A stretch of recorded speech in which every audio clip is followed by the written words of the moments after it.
This is our suspension block, Camar suspension block. And when you get these, they're set up for a European cabinet, which would only have an 1/8 inch back and a little 4mm, 6mm scribe behind the back. We've got a 10mm scribe behind our back, and we have a 3/4 inch back. So we need to move these out. So this bottom hole here, run that screw there, we'll move that hook out. And we're going to do that here in just a second. But I just wanted to try to catch this in the light so you can see that veneer scale right there. On the bottom, you actually have the halfway point identified as 0.5, and we will run this out. Just when you get your suspension blocks, just go ahead and run them all out at once using a cordless drill, and before you ever start building your boxes, and you save yourself a lot of time. They just won't fit otherwise. And we're going to run the back side of that metal tab there, one slot past the 0.05. Alright, we're going to start running this out, and we're going to try to hit that back side of that tab, 1 point past that 0.5 mark.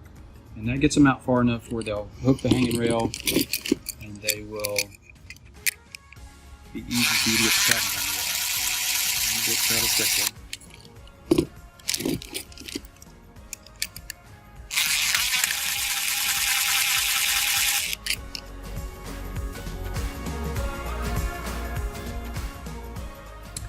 We are getting ready to build cabinet number 33. You can see it there to the left of the microwave. This is Wayne Burns. He's going to put all our cabinets together. We are going to start on cabinet number 33. We've got all our cabinets stacked in piles against the wall around the room with the cabinet number above them on tape. Just a suggestion on how to deal with this. So he's laying down both of the end panels first with the hinge holes or hinge plate holes facing him, just to make it a little easier to access them. This cabinet's only hinged on one side, so it only needs 2 hinge plates, and they just press into these holes. Just push them down, and there's an arrow. Come around. There's an arrow on that hinge plate. It tells you which side goes toward the outside of the cabinet.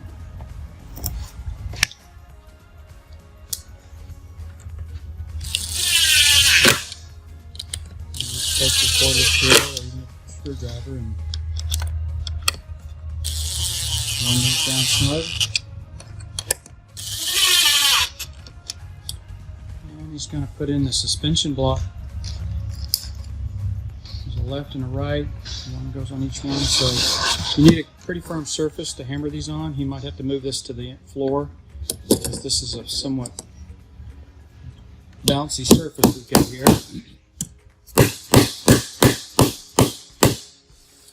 Down good. In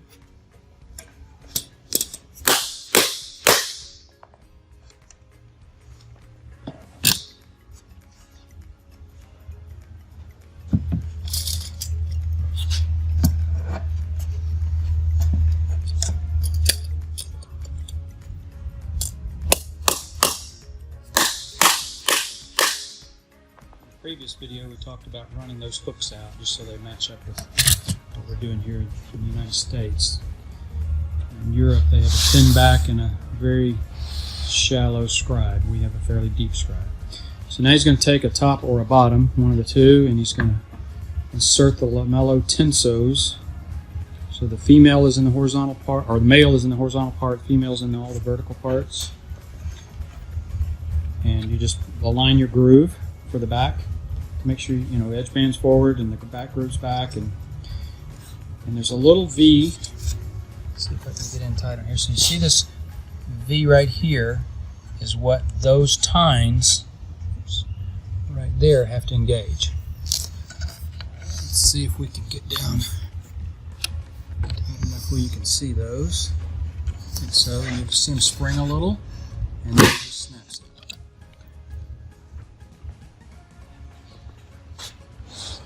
Then you take your dead blow mallet and just get the front flush, and we do recommend a dead blow as opposed to a rubber mallet because it just bounces. Well, these have some metal beads in them, and so when it hits, it just is a dead blow.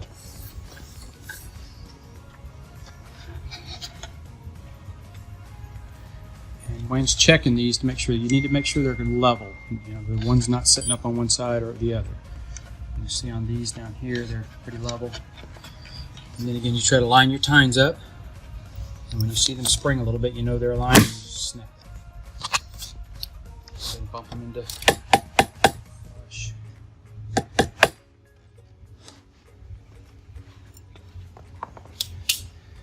And he's going to take his back and align the. So this one is the biggest mistake we see is people putting the back in backwards. So the shouldered edge, so that would be backwards.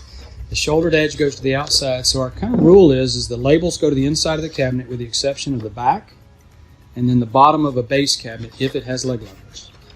So you just want to turn your back where your notches for your suspension blocks are at that end at the top. And you just slide it down. And those shoulders become your square. And then you can just set your top on and snap it on. And we're going to do this one without the preload clips, and we're going to do another cabinet with preload clips so you can see how those work. They make the second part. The first part's easy because you're just aligning a few clips. But if you have an oven cabinet with two mid shelves and a top and a bottom, and each of them has 4 clips on it, it's a little more difficult. So in this case, we get all of our lamellos level and just snap it together. But on the next one, we'll preload those 4 male tensos sticking up and show you how much easier it is. But just notice on this one, see how tight those tenso tines are to each other, how close they are right there. When we put the preload clip in it, it just opens that up for you, making it a little bit easier.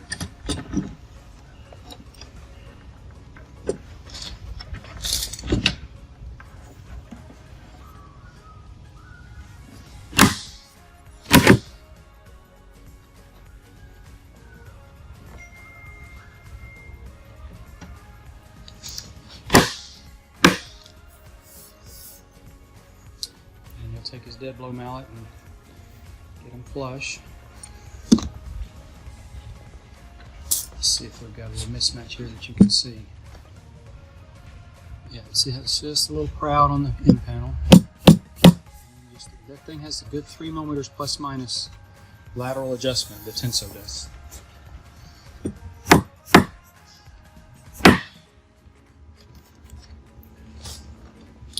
Now we'll screw the cabinet together. My preference is the Hafele Zip R screw, the number 6 1.5 inch or 1 3/4 inch. We're using some screws that Wayne, I think, Amazon? Amazon. Yeah. So he got them on Amazon. So they do have a drill bit on the end. They do kind of self. I don't know that I can get that close enough, but yeah. So there's the little. They got that cut in them. They're self-tapping. But these do not have the nibs on the back side of the head countersink themselves, but they're doing a good job. They're going on down. You can see it is countersinking. The number 8 screw is bad about, especially on this front hole. You can see these are our 3 millimeter pilot holes here that we get drill for you so you don't have to pre-drill. But it's close enough to that front edge, and they're having to miss that lamello that's right here.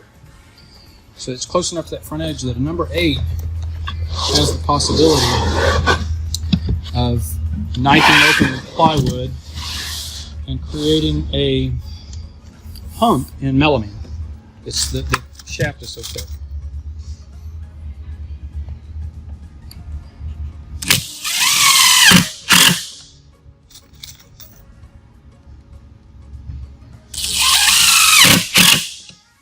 Trick in KCD to get these 3 millimeter pilot holes is to make sure you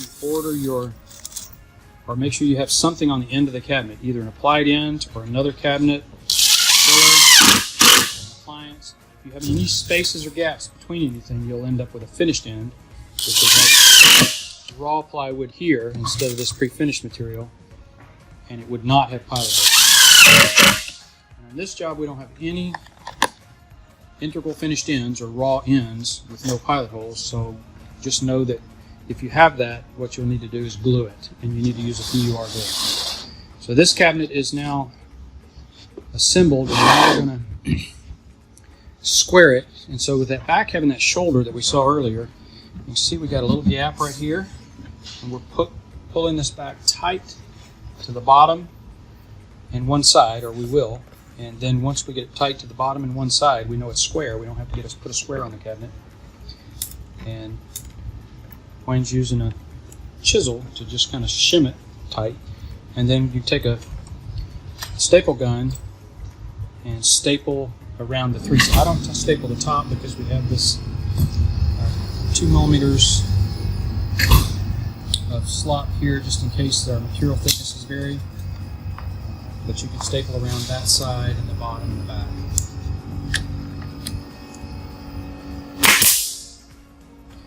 Typically, a staple in the top center and very close to the bottom. 1 or 2 in a narrow cabinet like this. 1 in the bottom is fine. But you don't have to put a ton of staples in these. Just 3 on a wall cabinet, maybe 2 at the top. We don't put any at the top.